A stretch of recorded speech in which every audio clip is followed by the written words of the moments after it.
Welcome to Big Blend Radio with your hosts, Lisa and Nancy, editors of BigBlendMagazine.com.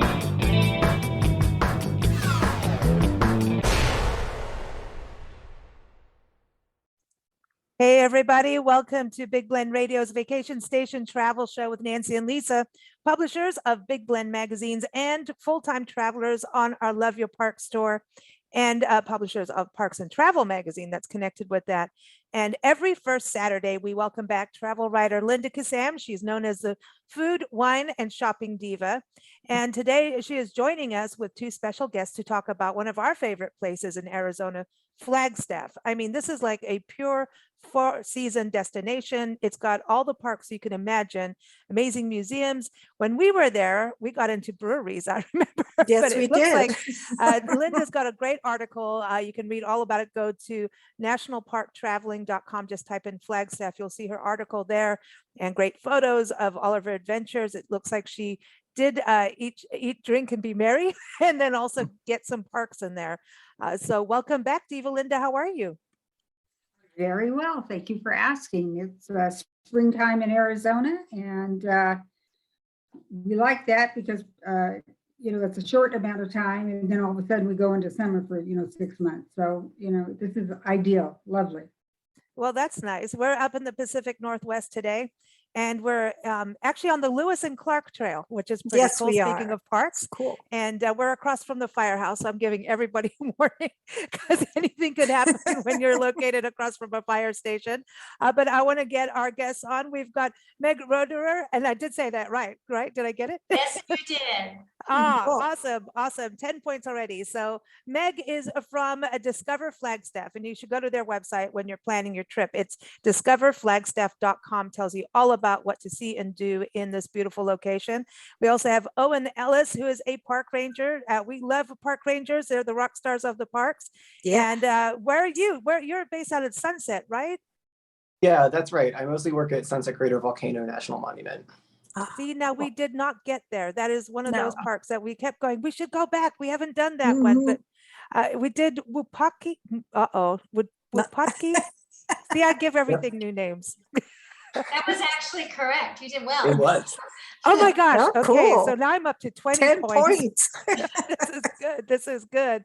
It's a beautiful area. And Diva Linda, I love that you got out there in the parks, but would you say this, Linda, about Flagstaff, that we've been all through Arizona, Phoenix, we know Tucson, and Flagstaff to me is where like all the environments of Arizona meet, but with mountains. And it's a very unexpected thing. I think people think of Arizona. Yes, we think about the Grand Canyon, which is in your backyard, excuse us, but got that, but you've got the Grand Canyon, but we think of Gumby cactus, the Saguaro cactus, and one big desert. And this is something unexpected for visitors that have never been, don't you think, Diva Linda? I think it's unbelievable, actually. So this is my third year in Arizona. I live half-time here.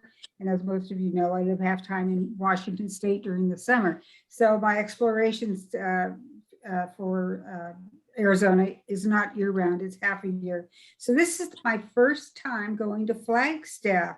Oh my gosh, wow. Who knew? I mean, really, I could recommend that to everybody. The drive is easy from the Phoenix area. It's short actually, and it's nice big roads and so forth. In and around Arizona, there are trucks everywhere.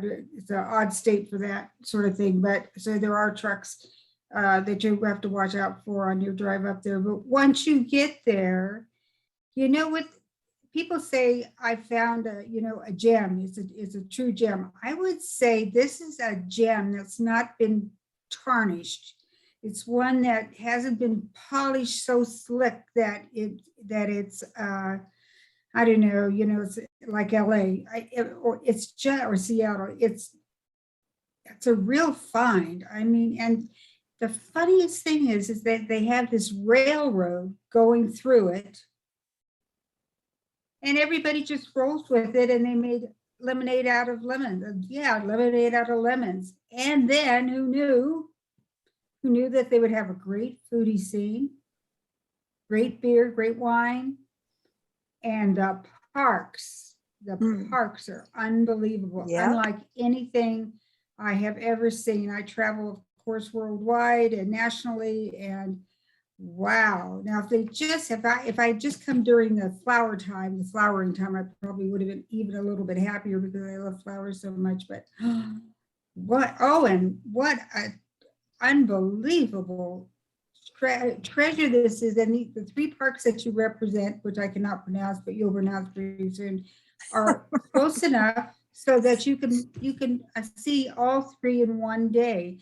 Now, each of these parks have something more than just stepping into the visitor center or saying, woohoo, this looks fun. They each have these fun activities. The rangers will help you. I got to be a junior ranger sworn in, and that was so cute. That's just, I can't believe how cute that is. So anyway, my impression of Flagstaff is, 5 stars.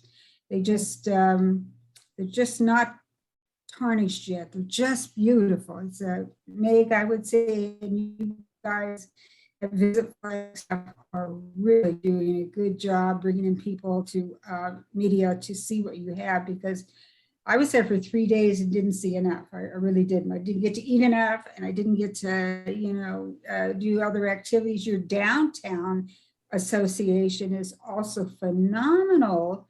The amazing activities they have is just, that's going to blow you away. This is just a great, I don't want to say hometown, but sort of, that it's just wonderful. It's one of my It's kept its favorites now. integrity. It's really kept Yes. its integrity. And I think, Meg, is it also because you've got a university, Lisa, thank you for asking. Flagstaff is extremely authentic.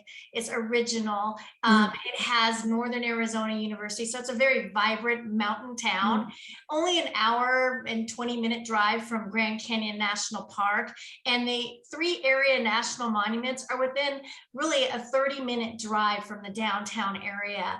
And you, I'm sure, would agree that Sunset Crater Volcano National Monument is amazing. The topography there, that all the astronauts that have walked on the moon trained in Flagstaff, they trained at Sunset Crater. Wow. oh, wow.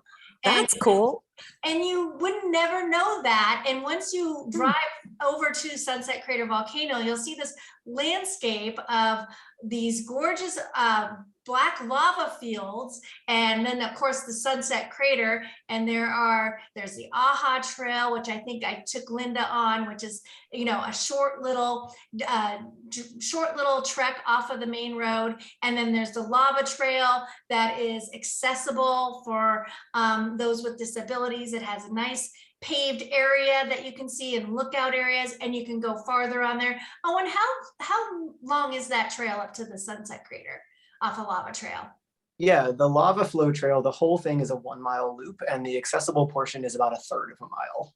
So amazing that people of all ages and abilities can enjoy that particular area.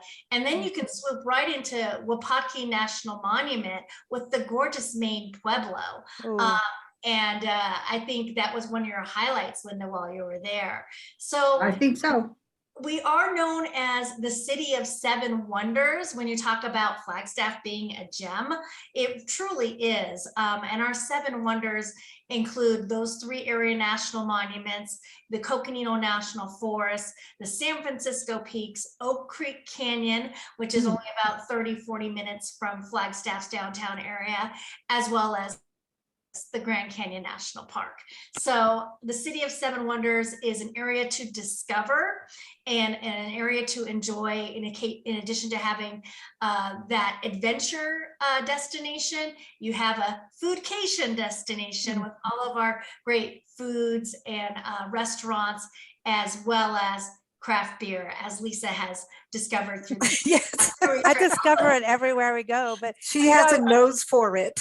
it's like, I know where the yeast is, but I wanted to go over to you, Owen, because with national park travelers, we always try to do these routes, and your area, you've got the 3 national monuments. I think it's Walnut Canyon, right?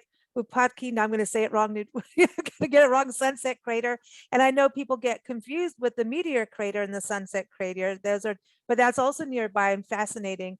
Then you've got, of course, Grand Canyon National Park, Coconino Forest, and then Kaibab is not too far away, that forest as well. So, I kind of look at it as park travelers, and Route 66, which is also part of this whole thing, right?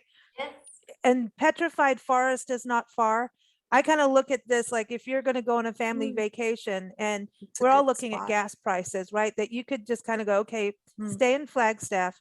You can do all these parks, like you're saying, the San Francisco Peaks and everything, but you're not far from Petrified Forest. You're not even Vermilion Cliffs. I mean, there's a bunch. You could probably do 10 parks by staying in Flagstaff, don't you think? Mhm. Mhm. Yeah, it's Yeah. an excellent home base for that kind of vacation. Wow, Yeah. how cool. Can you give us a Now, little what- go ahead. Or just wanted to ask, what exactly do you do at the parks? Owen? Yeah, so my title is Visitor Use Assistant, which is kind of a catch-all for front-end visitor services. So if you come into Sunset Crater, there's a good chance I'll be the one working in the entrance booth. If you come into the visitor center, I might be working there. I also help run our park website, our social media, our education programs. You might find me out on the trails or cleaning bathrooms, whatever needs to be done on a given day. See, but this is the truth. This is what happens with park rangers. It's Exactly. jack of all trades, Mhm. whatever is needed, right? That's something important. Yeah.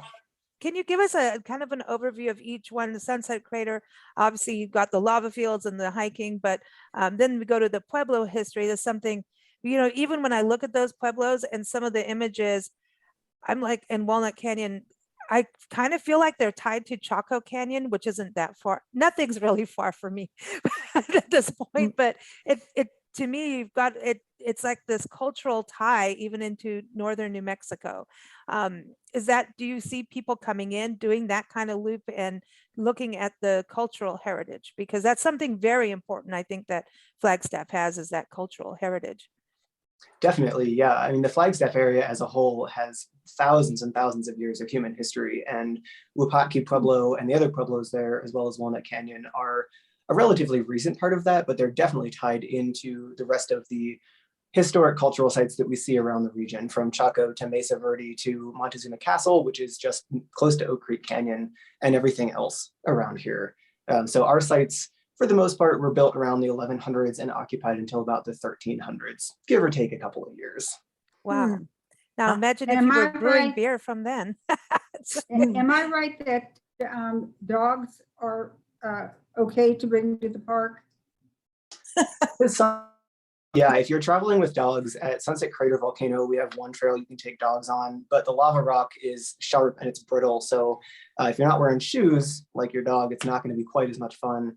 Wupatki down around the Pueblos, you can't have dogs. And I believe it's the same at Walnut Canyon. But all of our parks are surrounded by the Coconino National Forest, of course, which has a ton of really excellent dog-friendly hiking. And that's something really important, I think, for people who travel with pets, is to check the website first, because Oh, you can get sure. to a national park and drive all the way there and like, sorry, oops, you can't, some parks, like, they do have like a area where you can kind of kennel your dog, some of the ones that we've been to. So that's a good point about pet friendly. Let's go to the food, because Linda, I think you had a whole other experience. Then it looked very high-end gastronomy, like fancy stuff going on, like serious. And then at the same time, like really good, wholesome down-home cooking. So but that high end, what was going on? I felt like it should be on TV. Oh my gosh. We went to two places. One was called Bricks and one was called Atria. And so Bricks is more established Italian cuisine. And am I right on that, Italian cuisine? It has some Italian. It's a lot of American flair too. Okay, all right. So a combination. Everybody at my table ordered Italian. So I'm just going to say that Bricks was a little more established and have great bar. Oh my gosh. You'd be able to see some of the pictures when those go up on the website, but very creative cocktails. The food at Bricks was just so beautifully presented. It's unbelievable. And the owner is local and has, I think, a couple things in the fire, including, is it a butcher / deli? It's called Proper Meats, and yes, it's a butcher and deli, amazing Wow. fresh meats sandwiches. So definitely want to do Proper Meats. And then Bricks is also going through an expansion. So Linda, next time you come, you may be in the newly expanded area, because right now it's rather quaint, so I recommend reservations for sure. They had everything from elk tartare to the tortellinis to the delicious salmon. Chef Logan Weber came and presented the meals that were so beautifully displayed as a presentation. Just, you know, you're eating with your eyes first anyway. So it's a wonderful location, really close to downtown Flagstaff, easy to walk to. Definitely recommend reservations, and they're getting expansion so they can accommodate more diners to enjoy Chef Logan's wonderful meals. I hope it Sounds doesn't good. lose the intimate bistro, because I think now maybe they can only seat maybe 50 people. And I found that really nice, and attentive service and so forth. And then the other one that we went to, Atria, is brand new. It's downtown. And the food was, we had, I think, was it an 8-course tasting menu. Yes. So we Wow. got to try a lot of things, and almost died at the end because that's a lot of food. And I'm not telling you, but they have some very creative ways to eat the food. They have fun things to do, but it is upscale. It's very upscale. And how long has it been there? So Chef Rachael Daniel is the owner and chef. She is a James Beard semifinalist. She was on Wow. the Food Network's Good for program her. Chopped. See, I told you. Cool. Yeah, she is experienced, talented, professional chef, and she spoiled us with tasting menus of everything from, I don't know, oysters. We had bone marrow. We had everything you can imagine, the fresh salmon, we had duck. It was, she just kept bringing more and more items for us to taste. So her menu is amazing. And she opened just at the end of 2021, and with her beautifully appointed restaurant. It's fresh, it's clean, it has pastels, it's welcoming, and they have a chef's counter where you can sit and you can watch the team actually go do their magic and have conversations with them as well. Their cocktails, their mixologist was doing everything you can imagine. I think one of the, I don't know if you've heard of the cocktail Paper Plane, which is a chef creation, was something that you have to try. The bone marrow whiskey luge was an experience. One of the members of our group, Stacy, actually tried that, and Linda, you were sitting next to Stacy during that experience. So it's an experience to enjoy, make reservations, and it can it's a 94-seat dining, so they can accommodate larger groups, but it still has that intimate feeling because it's just so well appointed, and it's a real wonderful addition to the Flagstaff foodie restaurant experience. I guess I didn't expect a James Beard nominee to be in Flagstaff. This is just how interesting it is. I mean, you can spend the day in the parks, becoming, we should have Owen talk about the Junior Ranger program before we go off, because that is really a very special thing.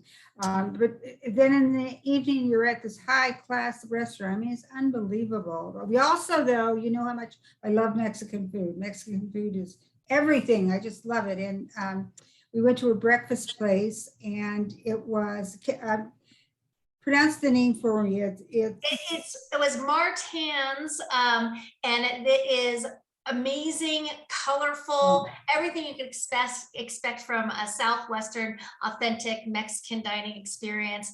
The dishes, I think I had the volcano, as a matter of fact, when we're talking about Sunset Crater volcano, and it included chilaquiles, it included pork chili. Oh Wow. my gosh, it was amazing. And the volcano was soft boiled egg on top. So it just, Ooh, Wow. So Really, Martinez, I mean, favorite. yeah, was just, I love Mexican food, and I'm always so disappointed when it's not, when I go into a restaurant like that and it's not what I like, could be what everybody else likes, but this one I loved, I loved.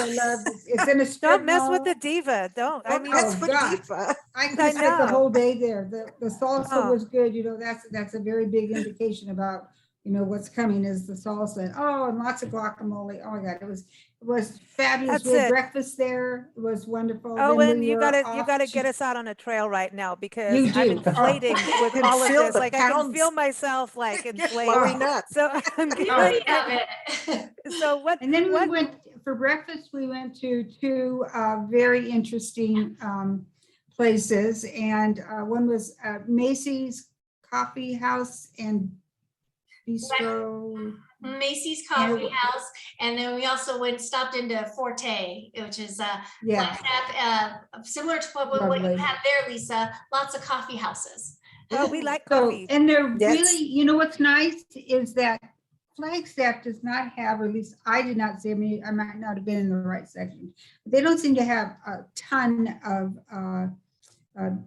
big box type of like Jack in the Box and so forth. It may be there, but I didn't see it, or at least I don't think it's downtown, the downtown area. But these coffee houses are just, one is totally vegan. Can you imagine? That was Macy's, and it still tasted good. I'm not a vegan, but everything tasted good to me. It was fabulous. And tons of different drinks that you could order, and what a great way to wake up in the morning. I mean, it was just fabulous. Flagstaff is I special. I mean, mean, that's because it's yeah. 4 seasons, and I think because of the mountains. I Yep. mean, getting Mhm. wildflowers, and we went through. I was going to say April last year. We went through, and there was still a little bit of snow at Wupatki, and there's just this fresh air feeling, and so your appetite gets bigger in these kind of towns. But the outdoors, it seems like it's such an outdoor destination, no matter what season, because you do have that 4 seasons. You've got snow, and we were going to drive through, but there was snow the other day, and we're like, okay, maybe not. Yeah. But Maybe but not. this, Yeah. I think that's so cool that you have these, outdoor areas. But I am serious, Owen. We do need to go for a hike. So what are the hikes like in the other 2 parks? Because when we went to Wupatki, I think, during COVID time, there was, because you had to still wear your mask. You had to be like really fit to do that one other trail. There was the smaller one that we went on the kind of on the rim. And you looked out, and then there was one where I think you could actually go right to the actual you could actually go to the actual pueblos, right? Yeah, it sounds like Walnut Canyon, where they have the rim trail and then the island trail that goes down into the canyon to see some of the cliff dwellings there. The island trail is definitely the one to do if you're at Walnut Canyon. It's a 1-mile loop, has a fair number of stairs, sounds like but so if you're coming up from somewhere like Phoenix or from a lower elevation, you want to give yourself a day or two to get used to the altitude here, and plan on taking that one slow. But it is a wonderful hike. And you do get to go into some of those cliff dwelling rooms, and it's marked. You'll be able to tell which ones you can go into and which ones you can't. But it is really cool to see all the different rooms, grinding stones, the wall construction, and to get down into that canyon there. Wow. So actually Tell us- getting into the cliff dwellings, that is actually a very rare thing to be able to experience, isn't it? To actually go in. It is, yeah. A lot of did- cliff dwelling sites are closed off. Mm. Go ahead. How do you get to do the junior ranger program? Do you have to be specifically at one of the 3 stops or parks, or do you have to call ahead? I mean, even as a Yeah. joke, I thought it was fun. We got to swear in, and it was just what a memory. What a memory. She wants Yeah, the it is a badge. lot of fun. She's a diva. She wants the badge. I Of have course, the badge. yeah. I got a badge. Yep. Go ahead to explain how that works. Yeah, so all of our parks, most parks throughout the country have a junior ranger program. Generally, I would say 90% of the time you pick that up when you're at the park. Occasionally we get families that'll call or email ahead and say, hey, we're coming, could you please send us the booklets? And then at Sunset Crater, for instance, you would pick up a booklet, a half-page booklet with maybe 8 or 10 pages of activities in it. There's some coloring, there's a word search, there's some connect the dots stuff. I would say it's good for anybody ages 6 and up. Some of it gets a little bit more in depth, asking you to maybe read some of the signage, to think about what you're seeing, to maybe draw some pictures or write a story or a poem. And all we ask for is a good faith effort. So for younger kids, if they're still learning to read or write, that's totally okay. For adults, we might ask a little more of you, but you make a good faith effort. You can work with your group. You can work with us. It's not supposed to be a competition. It's not a test. It's supposed to be fun. And it sounds like you did have fun. And then when you're done, you get a badge that says that you're a junior ranger at the site that you did the activity book.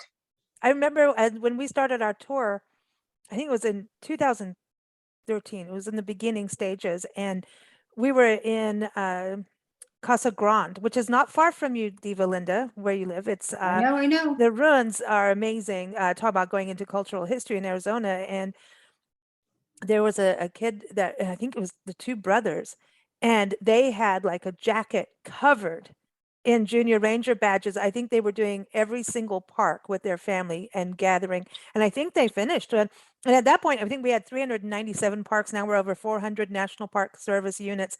But to see those kids do that, and I know like we've done coloring books back in our old school print days from way back when things actually, came off of a press. But we did coloring books, and the kids would drag the parents around because of what was in the coloring book for, the region that we were doing them on. So I think the junior ranger booklets get the families involved, not just the kids. And then it's like, oh, well, let's learn about this. And so it's one of the best programs, I think, that the National Park Service does, is getting kids out there. And it prevents littering. I've seen kids tell people to stop littering. I've been yelled at because of a marmot talking to Nancy in Sequoia National Park. This little girl goes, "You're not supposed to mess with the wildlife." And it was the marmot wanted our sandwiches. we didn't feed the animals. But that little kid kind of just told us off. And I'm like, you've been doing your junior ranger booklet, which is cool. One thing I wanted to touch on that, Linda, you went to, is one of my favorite museums. And as we travel, we go to, I can't even tell you, in the hundreds of museums. But the museum that you have of Northern Arizona history is probably the most fascinating in explaining the diversity of culture that is in your area. And I remember I don't know if it's still there, but there was a mural of the Hopi mural inside the museum. Is that still there? I know that everyone changes out exhibits. Did you see that? There's a mural. There, Meg, I don't remember. There is near the Kiva exhibit. There is the Hopi mural, and they do change out their exhibits, but the Museum of Northern Arizona is an awesome place to go as a starting point to learn about Native American culture and the Colorado Plateau and all the different geology and topography in Northern Arizona. So it is a gem. They have an exhibit where you can touch certain things. So it's great for kids. You can watch videos, and you can also get a coloring book for the kids as well. Yay. So there's always activities for the little ones. And they have a wonderful exhibit with dinosaurs, because dinosaurs were definitely part of the evolution and the geology and topography back in time for the Northern Arizona area and the Grand Canyon International as well. So the Museum of Northern Arizona is only about 5 to 7 minute drive from right in the heart of downtown. And you will learn and experience so much there. And they also have walking trails as well. So fabulous place to visit. And I know our guide at the Museum of Northern Arizona, she was fabulous. She was a wonderful docent and took us around. And we spent a little extra time in the jewelry section because Diva Linda. That's wonderful. Oh my gosh. Yes, the Native American cultural jewelry of the Zuni and the Hopi and the Navajo is just a treat to see, and definitely a place you want to stop at. I think you want to probably stop there first before you go to other places, like the parks and so forth. You'll have a little bit of a background, I think, and before you get actually into the parks. I liked it. I thought it wasn't too big, it wasn't too small. It's just the right size. The displays were, I felt, not cluttered. Sometimes you go and there's so much stuff, you can't focus on what they're trying to have you focus on. So it's very nice. Something for everybody. If you're bored in one section, I'm sure the next section, you're just going to love it. I just thought it was really great. It's everybody ought to go to it. Yep. And if I can add a little bit to that, coming this summer, they do their Heritage Festival where they have the folks from the Native American reservations come in and they will do exhibits and events and they'll do cultural experiences. So definitely look up the Heritage Festivals at the Museum of Northern Arizona if you're planning a trip this summer. I think how many people come to that? It's huge. It's huge. It's a whole weekend long. It's not a one-day thing. It's just huge. It's all weekend. And they have all the music. It's just a fabulous experience. In our case, we did do the Museum of Northern Arizona first. Then we got a sack lunch. And then we head out to the national monuments in the afternoon. And it was a great itinerary. So you can pack a lunch if you want to, if you have limited time, or spread it out as recommended, over several days. So you can spend more time at each location. Yeah, I like that because there's so much history and there's also hiking. I think one of the things too about these monuments and National Park Service units and pretty much, all parks, there's history and nature always connected. And that's something I wanted to touch on because, as we were saying earlier, you expect, the Saguaro Cactus across Arizona. And this is one of those places that, no, this is not how it is. We have ponderosa pines and, it's just this really high desert at the same time as alpine vibe, so tell us a little bit about that, Owen, what we can experience on the natural side, because, we got wildflowers in the summer, right? Yeah, the flowers were particularly amazing last summer, and we're hoping they'll be good again this year. But one of the things that's cool about our three monuments is that they're all really different. The Flagstaff area is fairly flat, except for the mountains. We're up on the plateau, you're in the ponderosa forest, a lot of really beautiful old forest out there. And Sunset Crater volcano is, I would say, the most in the forest. And that volcano, which erupted just about 1,000 years ago, produced a 1,000-foot high cinder cone and 2 lava flows. So you're driving through the woods, and all of a sudden you come out onto this black, flat plain of shattered, crazy rock that is that lava flow. And then if you drive all the way across that's where a couple of our trails are. You can go around the volcano to an overlook. And if you keep going down our park road, you'll drop about 2,000 feet in elevation down into the edge of the Painted Desert. And that's where you find the Wupatki-Pueblo sites. So that, in 15, 20 miles, you can go from the ponderosa forest and the cinder lava flows way down into the desert where you're looking at cactuses, you're surrounded by little shrubby vegetation, and the sight lines just open up so you can see for 10, 20, 30 miles on a good day. Oh, that's awesome. I'm homesick right now. I love the Pacific Northwest where we are currently recording this, but I can't remember where we're going to be when this airs, but it really is just a magical land. I did want to ask, and I don't know if you got to go there, Linda, is the Arboretum still there, Meg? Because that really shows like meadows and all that magical, the other side of the fauna that you have, the flora, I should say. Yes, the Arboretum at Flagstaff is a seasonal attraction. It is definitely open, but they open May 1st and close at the end of October. And that's where you're going to see those seasonal botanical gardens that are just so great to walk through on their trails. And then they do workshops. You have these beautiful open views of the mountain terrain and the San Francisco peaks. So it is definitely an attraction. If you're coming in the summer, put the Arboretum at Flagstaff on your list. Diva Linda, you may have to delay a boat trip. I know.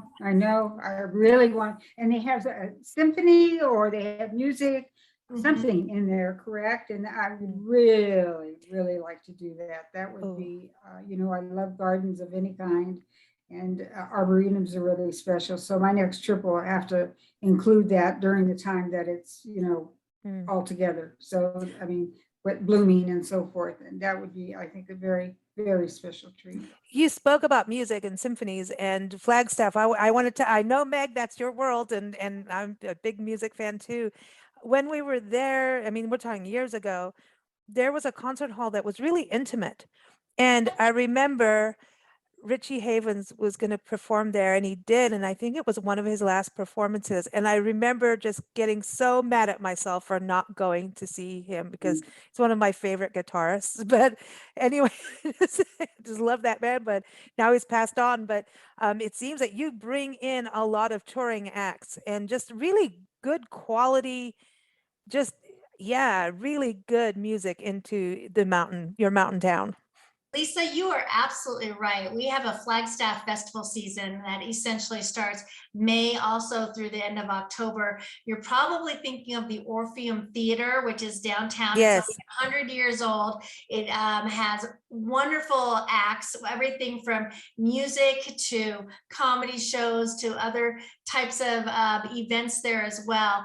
They also have an amphitheater out at our county fairgrounds that does wonderful events, a Flagstaff Symphony, and then the summer concert series that Linda was referring to at the Arboretum at Flagstaff. There's the Hullabaloo, the Flagstaff Blues and Brews Festival, the Pride in the Pines, the Pickin' in the Pines. I mean, we have festivals galore, Party. Oktoberfest.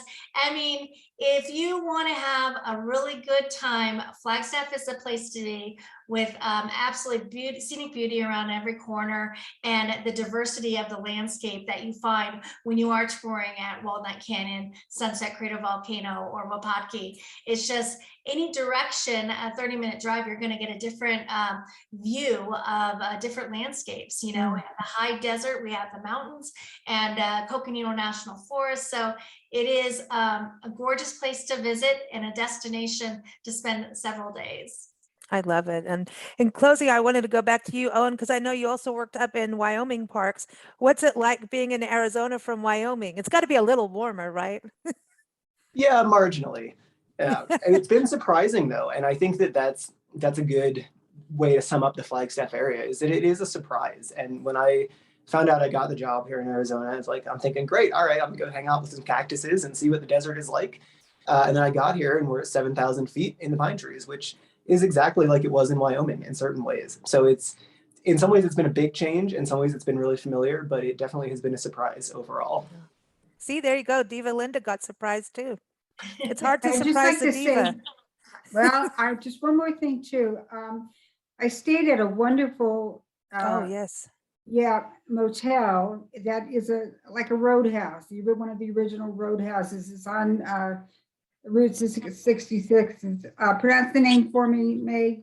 Motel Dubo Traveler Lodge, and it is got a lot of character. It's in the heart of everything, and the rooms are super cute, and it's owned and operated by a lovely couple, so it's not like a chain where you're gonna have the same experience anywhere, but it was quite a gem. I'm really happy you guys were able to stay there. It was so cool. just so much fun. I mean, it's just part of the overall experience. So, I would say to people who are going to think about this particular motel. It's not a hotel, it's a motel. And there are other bigger places to stay, but if you're looking for an authentic experience in Flagstaff, that would be my choice.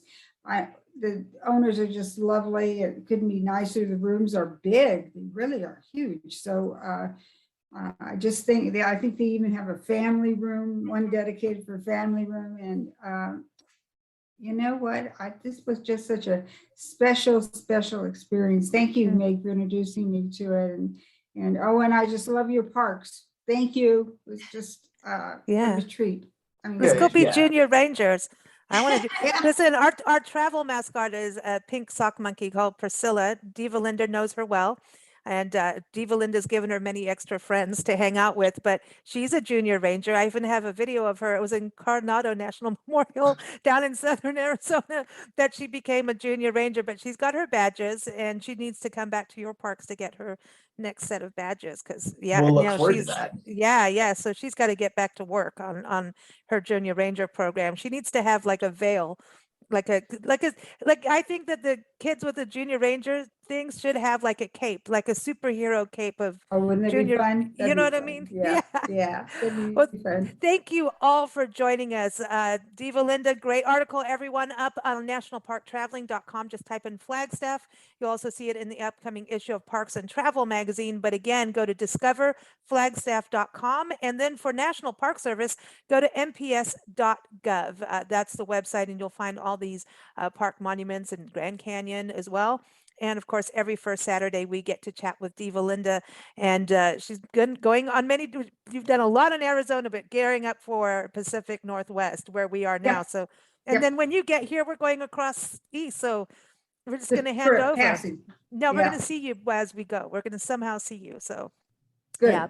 good. Well, thanks everyone, and keep up with Diva Linda at allingoodtaste.info. Thanks so much. Thank you.